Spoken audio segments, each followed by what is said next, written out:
So let's get right into it. The first section we're talking about is the state of men at work. And last I knew, the band broke up in 1986. Okay, so the first session is the He-cession and why no one wants to talk about it. And so for each one of these moderators and panelists, I asked them when they were a kid, what did you want to be when you grew up? So I'm going to bring them up one by one. Our moderator for the first one is the CEO of Identity and Impact. She is the former Chief Diversity Officer for Publicis Group. And when she was a kid, she wanted to be a judge. Please welcome Geraldine White, our moderator.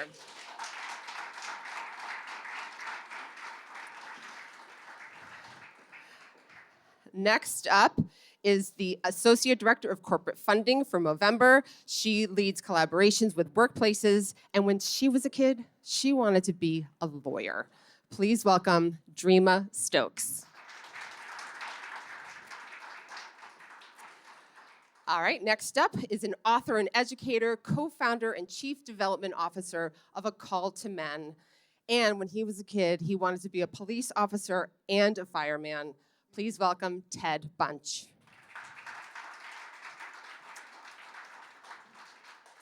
And last but certainly not least is an entrepreneur, mental health advocate, and the founder of the Real Mental Health Foundation, who wanted to be a baseball player when he was a kid. Please welcome Shawn Lesser.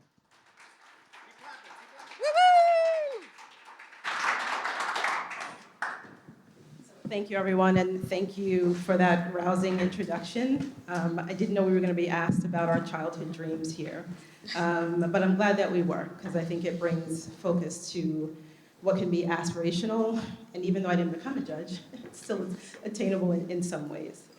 Thank you to Jana and Antenna Up for putting this together. This conversation is necessary. And also thank you for entrusting us with being the first panel and setting the tone and bringing the safety that's necessary to have this conversation. So that said, I think we're all more concerned about getting safely up into the chairs than maintain balance. So it is, he-cession is a provocative term that was coined, but it really is a sensitive and important conversation. And so grounding us in why it's so difficult to talk about this today is really where we wanted to start. So for the patterns that we see, whether they're burnout or implications of mental health, we're going to sort of just jump right in with questions. We don't have a lot of time. We frankly had more time for the briefing session than we have for the panel. So that said, I want to start with those who are in attendance. So by a show of hands, how many of you either work with, manage, support, are in relationship with, proximity to, or are a man who struggles with asking for help or admitting that you're not okay? And that's for people who are in the circle of wanting to have this conversation and comfortable with being here. So I want to start immediately with those who are actively doing the work in these spaces. And because I also don't want to miss the opportunity, if you're not familiar with the work of A Call to Men or Movember, or the incredible work that Shawn does as well with The Real, I want to give them each a brief moment to talk about who they are in this work and the scope of it. And so Rima, I'm actually going to start with you. Thank you so much for having Movember here today. So my name is Dreama Stokes, as you saw, and Movember is the largest men's health organization in the world. We're globally based out of Australia and have a market here in the United States. We focus on mental health, suicide prevention, prostate cancer, and testicular cancer. And so we always say the mustache sparks the conversation, but what we do here today is what helps to spark the action. So thank you for having us. Thank you. Ted. Yes, good afternoon. Thank you, Geraldine, Rima, and Shawn. Good afternoon. My name is Ted Bunch. I'm the co-founder of a national organization called A Call to Men. I'm also the Chief Development Officer. We've been around, this is our 24th year. Our work is around primarily violence prevention, but promoting healthy and respectful manhood. Our vision is to create a world where all men and boys are loving and respectful, and all women, girls, and those in the margins are valued and safe. And we work from elementary school with our Book of Dares, 100 Ways for Boys to Be Kind, Bold, and Brave, to our Live Respect curriculum, Life Skills and Well-Beings for Boys and Young Men, that was written with Scholastic, to our college efforts, to our work in corporate spaces, all professional sports leagues, the military, really wherever there's men and boys is where we seek to be. And I'm happy to be here with you all today. Thank you. Thank you, Shawn. How's everybody doing? Good. Not everybody clapped. That's okay. No, I'm Shawn Lesser. Great to be here. So just a little bit background on myself. I come out of the finance world. So after school, I did 15 years. I did international institutional equity sales. And then in 2007, co-founded the first impact investing investment bank. But specifically at the Real, we are a global mental health movement. We have over 700 ambassadors at the German and 200 women across 50 different countries. I'll get into a little bit more what we do later, but just to give you some of our goals. So our goals are a couple of fold. One, to help 10 million and one men with their mental health by 2030. Two, it's to help move $10 billion in new capital into mental health by 2030. And then third is to have 1,000,001 people wearing the Real, basically making what's invisible visible. But I will fill in later because you probably have questions on the things that I was just saying. Or you might not have, I don't know. All right, thank you. So a bit of what we're going to unpack here today is about perspective, perception, and paradox. When it comes to the perception gap, Movember has an incredible amount of research around what is known as the perception gap in terms of how men perceive their ability to be able to articulate when they are okay or not. So if you could share some of that and unpack a bit about how it actually shows up in the work that you do in the workplace and the data behind it. Definitely. So the perception gap is how we refer to a persistent challenge, and that's how do we shift social norms. And here's what it comes down to. What we think other people think actually influences us more than what we actually think about ourselves. And the irony about that is we tend to over-correct ourselves, and that's not actually reality for us, right? And so when we talk a lot about that, it's more common that men are influenced by this than women. So when we look at workplaces, this misperception can also be handled or looked at by senior leaderships and the overall company structure of how do you help to support a healthy work environment, right? How do you celebrate taking time off? How do you celebrate or discuss, being a caregiver, right? How do you have these conversations of, I'm burnt out and I need to shift this project without feeling like I need a hat and I need to overwork, right? So that's what we refer to when we talk about that perception gap of shifting that. And one of the ways that we did, and I don't know if you guys are familiar with it, but Movember actually released a report. It was called The Real Faces of Men's Health in October of 2025. And what was interesting in that finding was we asked a series of questions, but in two ways. What do men believe most men believe? And then what do men actually believe for themselves? And you'll actually be surprised that most men believe that seeking help and health was important. But in that same breath, men believed that other men did not believe the same thing, right? So how do we shift that misperception that goes out there that can influence how one moves through the world, how one moves at their job? And so at Movember, we believe that working with companies, working with leaders to really shift this mindset, it's a cultural mindset that then you implement into strategies about how you're programming, how you're onboarding, how you're recruiting, how you're doing leadership training. Those are things that we refer to when we're talking about the perception gap and shifting these norms. Thank you. I think it's important to acknowledge how that shows up in the world and in the workplace. And truthfully, it doesn't start at adulthood. So Ted, in the work that you do in A Call to Men, where you've coined the term the man box in some ways, or have taken that work further, the work explores healthy masculinity in and of itself. Can you share a bit about how some of those perceptions or perception gaps start early on in youth? Yes, thank you. Yeah, the man box is a term that was coined by my fellow co-founder, Tony Porter, more than 25 years ago. And the man box really speaks about male socialization. It's just a cooler way of saying male socialization. And that this is the construct that we're taught to live within. Every man in this room and the women and everyone else in this room are very aware of the man box. When you live in a male-dominated patriarchal society, there's going to be sexism, and there's going to be all kinds of threads of manhood that are connected, whether we've met each other or not. That's what male socialization is. So with the man box, and speaking of youth, we teach our boys very early on all these messages around masculinity and around manhood that are not only harmful to women and girls and the LGBTQ, transgender, nonconforming community, but men and boys as well. Right? Men are living about 5 years less than women. Suicide among men is much higher than among women, about 4 times higher.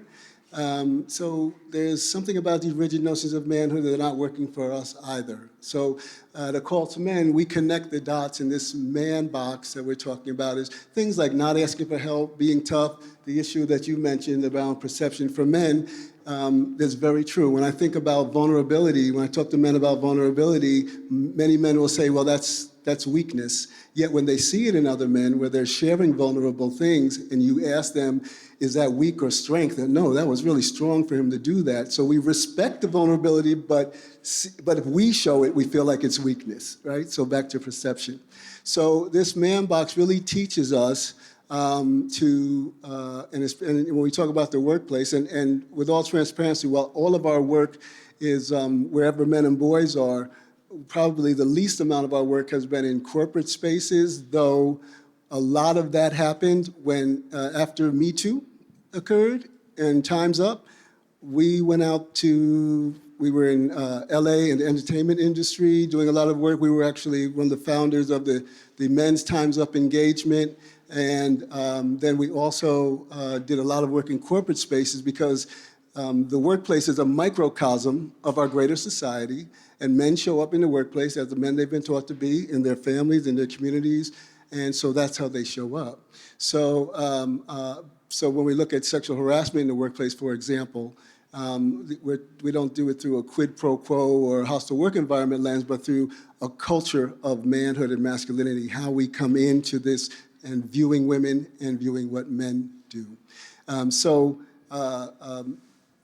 With the man box, we really need to, when we unpack and pull those layers of that onion back of masculinity, of that construct, we're talking about things like not asking for help, not showing weakness, being in charge, seeing women and girls on some level as sexual objects, seeing women on some level as the property of men, seeing women and girls as having less value than men and boys. All of those are tenets in our socialization. We're all swimming in the same water, right? And this is not an indictment on manhood, but an invitation to men to be different, right? Because it's not about an indictment. It's not about calling men out, but calling men in. So when we look at the male socialization and how we pass that down to our boys, that's what the work of A Call to Men is about, interrupting those things, going upstream to prevention to stop these things from happening in the first place, and also connecting it to, I see all kings here around mental health and Shawn's work around mental health, that in connecting it to mental health, right? Because we don't ask for help. We see that as a sign of weakness. We suck it up. We fight through it. We feel like we have to perform, and it's always about our role self instead of our whole self.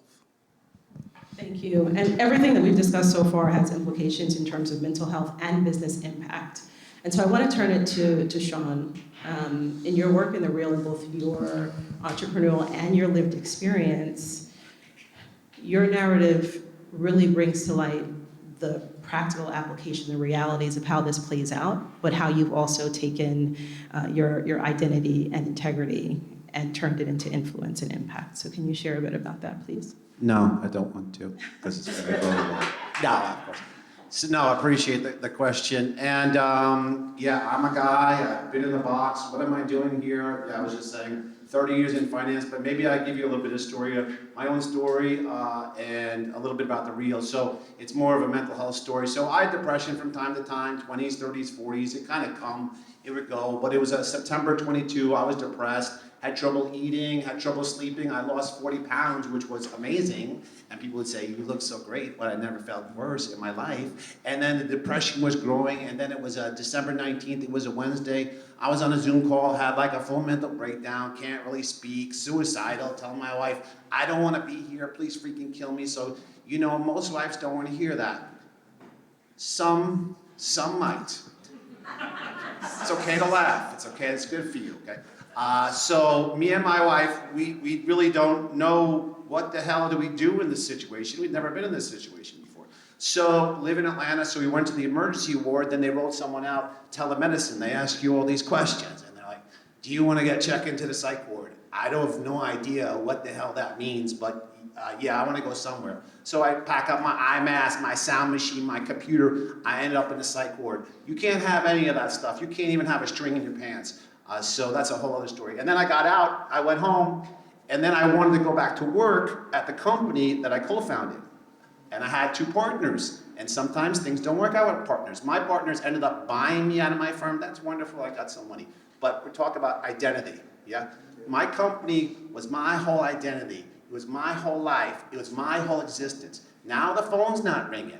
Okay? Now I'm not the co-founder of an investment bank. I'm just some dude. So I fall deeper into depression because I think guys especially, there's a lot of that around their specific job or whatever they're working, whatever they're doing. I felt deeper. I started shaking. And then another guy came into the story and he helped me a lot. His name was Brent Hurd. And then he was friendly with my wife. Not too friendly, but he was friendly. So my wife texted Brent and basically said, you know, Shawn's in a bad place. Brent came back right away, asked all the right questions. Is he in a safe place? This is happening to a lot of people, especially guys. Something similar happened to Brent. So he became, if you think of an Alcoholics Anonymous, you have a sponsor. He became what I call now my mental health sponsor. Walking, talking, hanging out. And then I went away to 2 treatment centers, one in California, one in Florida. Take away your phone, you're in therapy all day. And then how the real started in the name, and then I'll shut up, is me and Brent, about 3 years ago, me and Brent, we were talking on the phone once I got out, and we're like, dude, you know, that was serious, that was real. I said, yeah, man, that was real. I said, that's what we're gonna call it. We're gonna call it the real. And then he asked me, well, what is it? And of course I said, I have no idea. But I know there's a lot of men, women, and families suffering, and I think we could help. So it goes along with what everyone else here is saying, I think. Thank you so much for sharing that. I think the complexity that arises from even you sharing that is that even in this environment, and even with data and insights and lived experiences, it's still hard to discuss. You know, I've watched the audience of it even as individuals were sharing, whether it was data or lived experience, and you can see moments of discomfort or shifting or surprise. So to each of you, and Shawn, I'll start back with you, why is it still so hard, even with the best intention, to have this conversation? I think men and women obviously are different. Men meet shoulder to shoulder, women meet face to face. Most guys are loners, they don't want to talk about this shit, right? Most guys feel, I'm stereotyping, but they feel this pressure, they gotta go out, kill the bear, and bring it home. So that's just the way we are trained. I also think men and women speak differently, okay? Because sometimes women are, I've had some women in the reel be like, the reel is a place where guys can talk about their feelings.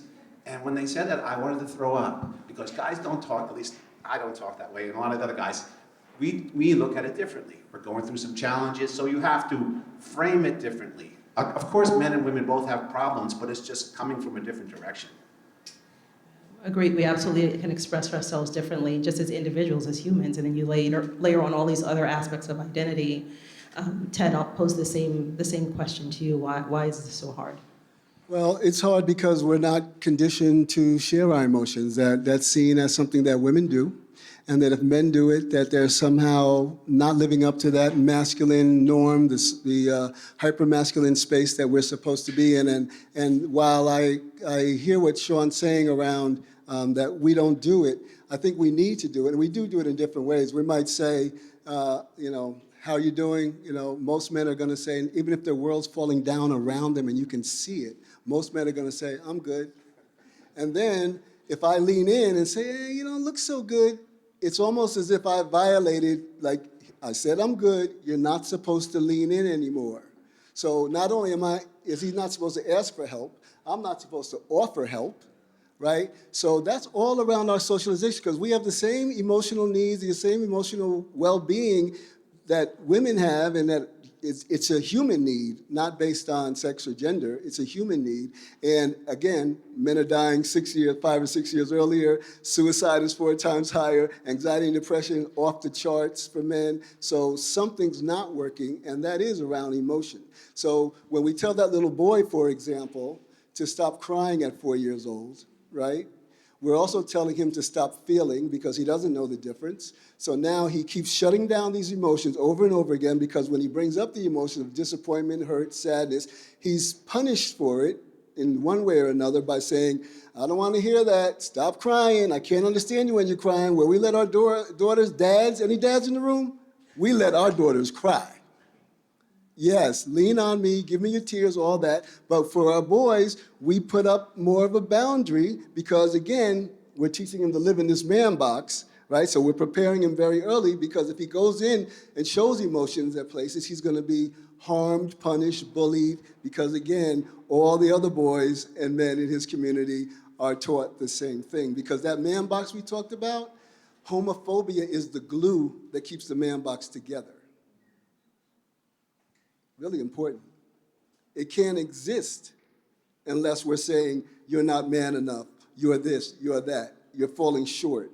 And that's what our boys teach.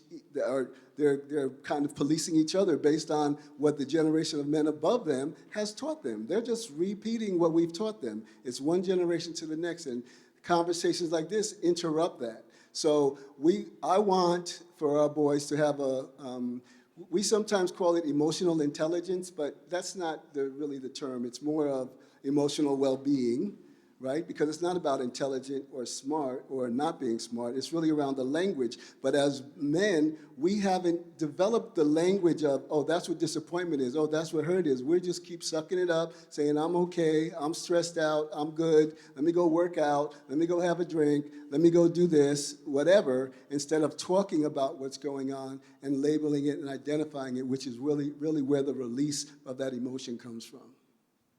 Thank you for sharing that. And I know we're starting to run short on time, but Dreamer, I want to give you an opportunity to lean into that question too. In the work that you do in engaging workplaces, where do you see those areas of conflict where it becomes hard?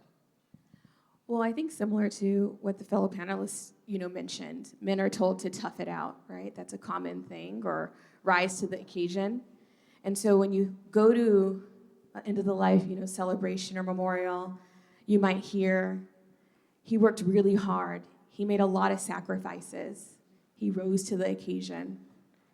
But how do we do the work to shift that? He lived a good life. He took care of himself.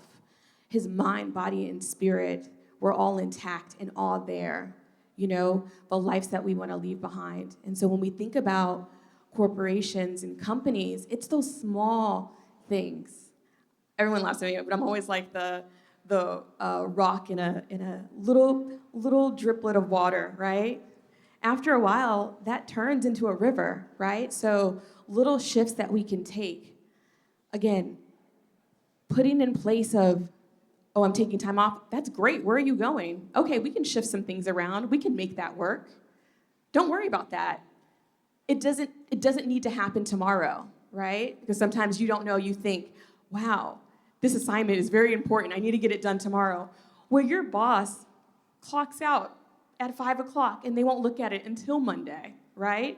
And so how do we create our own little droplets that then create and shift these social norms that are set upon men, right? And so again, it goes back to what the fellow panelists talked about in reference to creating these different things that are placed upon men that men are like, I didn't ask for this, right? And so it's shifting that and being loud about it, right? Having different things. Movember is very big on wellness.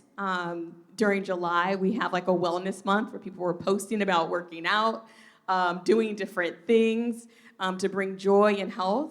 even something as small as that. I joined Movember in February, and I was like, what is this? This is great, or people sharing that, they're gonna take time off and celebrating it, or announcing that they're having kids and taking time off for that. That's important, right? And our organization prides ourselves, not just what we tell people externally, but how we also operate internally is important also. Thank you for that, and thank you for sort of letting us end on a more solution-oriented note. I know that we want to leave some time for individuals in the audience, and again, this is just the first panel, right? So for everything you've listened to and everything that you will experience today, I invite you to come up with your own solutions and think about something that you can stop, start, and continue doing that brings this work forward. Jana, do we have anything from the audience?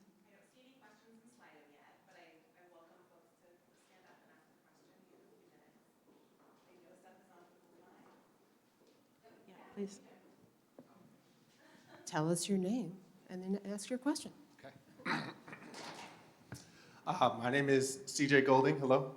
And my question is, I often find that we talk about the challenges with the He-cession. So like the word literally speaks about the negative effects of the society we currently live in.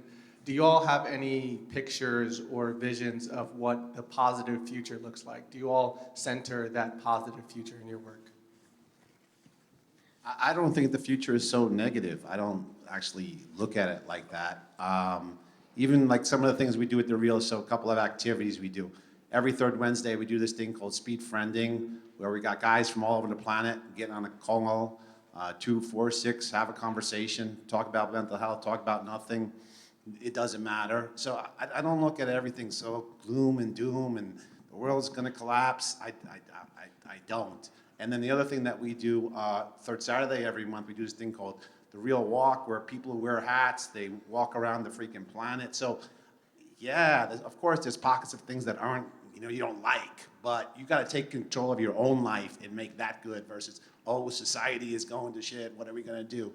I look at it as you gotta take responsibility for yourself and do the best that you can within that scope. Because I don't think we can change, to change the whole world, that's really difficult. To change yourself, that's a lot easier.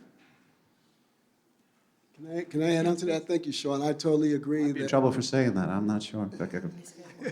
I totally agree. And, I'm very optimistic about, there's a lot of challenges we're going through right now in our country, of course. But I'm very optimistic about men and men recognizing that something has to shift for us. I think this is the first time, it's the first generation of men even having these conversations. We haven't had these conversations before. This event that you're doing here, Jana, is one of the first of its kind, right? So that leaves me very optimistic, and because this is not working for men in a lot of ways. So to your question, I love men, and I have real belief in men and manhood and masculinity, and at the same time, I have hope and healing for men.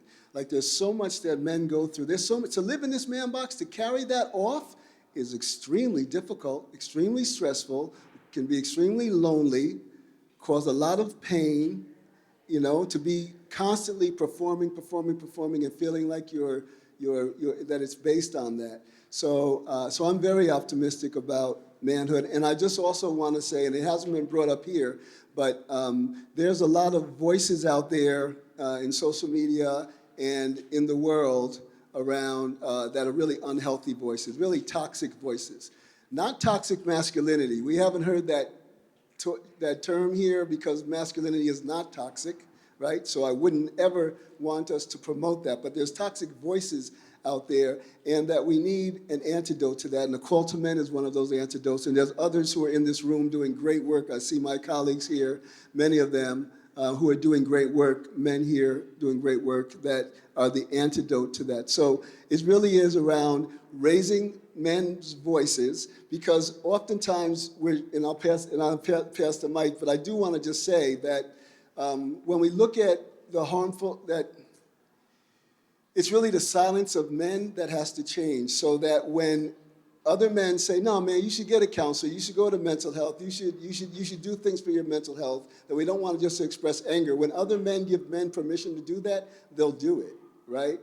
when we lean into that for each other, we'll do it. But we're all in our kind of own little world that says, oh, we're not supposed to do that, because if we do that, then somehow we're falling short on this manhood, so I'm just going to push through it. So I'm very optimistic about it. And if I could share something just briefly, you know, one of the things like with Movember is we want to create a world where men live healthier and longer lives. Unfortunately, men pass away 5 years earlier than women for preventable reasons.